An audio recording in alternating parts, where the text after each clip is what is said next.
बोल वृंदावन बिहारी लाल की जय। तीसरा अध्याय। सत्यभामा बोली, हे भगवान, आप काल स्वरूप हैं और काल के संपूर्ण भाग समान हैं, तब फिर कार्तिक मास भी क्यों श्रेष्ठ है? हे देव, सब तिथियों में एकादशी और सब महीनों में कार्तिक का महीना ही आपको प्रिय है। श्री कृष्ण बोले, हे कांते, तुमने अच्छा प्रश्न किया। एकाग्रचित्त होकर बेन के पुत्र पृथु और महर्षि नारद का संवाद सुनो। जिसे पहले पृथु ने नारद से पूछा, तब नारद जी ने कार्तिक मास की श्रेष्ठता कही। नारद जी बोले, पहले सागर का पुत्र शंख नामक राक्षस त्रिलोकी के मथने में समर्थ हुआ। उसने संपूर्ण देवताओं को जीत स्वर्ग से निकाल इंद्र आदि संपूर्ण लोकपालों के अधिकार अपने हाथ में ले लिए। सब देवता उसके भगे मारे अपने स्त्री पुत्र आदि को लेकर बहुत वर्ष पर्यंत सुमेरु पर्वत की गुफाओं में वास करते रहे। जब देवता गुफाओं में रह रहे थे, तब शंखासुर ने विचार किया, मैंने देवताओं को जीत तो लिया है, तो भी वे बलवान मालूम होते हैं। हाँ, अब जान पड़ता है कि सब वेद मंत्रों से युक्त हैं। इससे उनके वेद मंत्रों का हरण करने से वे बलहीन हो जाएंगे। ऐसा विचार कर वह असुर विष्णु भगवान को नींद से ग्रस्त देख स्वयंभू ब्रह्मा जी के लोक में जाकर वहाँ से वेदों को निकालकर चलने को तत्पर हुआ। तब वे उसके भय के मारे यज्ञ के मंत्र और बीजों समेत जल में प्रवेश कर गया।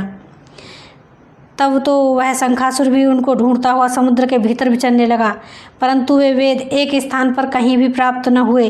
पीछे से ब्रह्मा जी सब देवताओं के संग ले पूजा की सामग्री इकट्ठी कर बैकुंठ में विष्णु भगवान की शरण में गए। वहाँ उनके जगाने के निमित्त सब देवता गाने बजाने लगे और गंध धूप बार बार देने लगे। उनकी भक्ति से संतुष्ट होकर भगवान ने नेत्र खोले। तब सब देवताओं ने विष्णु भगवान के दर्शन किए। षोडशोपचार से पूजा करके दंडवत पृथ्वी पर गिर पड़े। तब तो माधव भगवान उनसे कहने लगे, हे देवगण, मैं तुम्हारे भजन कीर्तन आदि कार्यों से प्रसन्न हूँ। मैं आप लोगों की मनोकामना पूर्ण करूँगा। आश्विनी शुक्ल पक्ष की एकादशी से देव उठनी एकादशी तक के पहर भर रात्रि रहे। तब से जो मनुष्य तुम्हारी तरह भजन और कीर्तन करेंगे, वे मुझे प्रसन्न कर मुझे प्राप्त होंगे। शंखासुर जिन सब वेदों को हर लाया है, वे सब जल में स्थित हैं। उन्हें मैं शंखासुर को मार कर लाऊंगा। अब से बीज मंत्र समेत सब वेद प्रतिवर्ष कार्तिक के महीने में सदा जल में निवास करेंगे।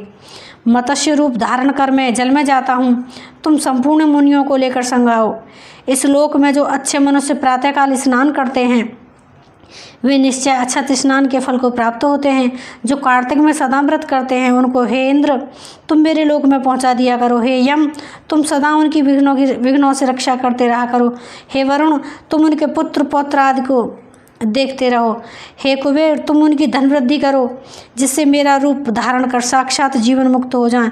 और हे अन्य देवताओं, जो जन्म से मरण तक उनकी बातों को धारण करते हैं, वे भी तुम्हारे द्वारा पूज्य हैं।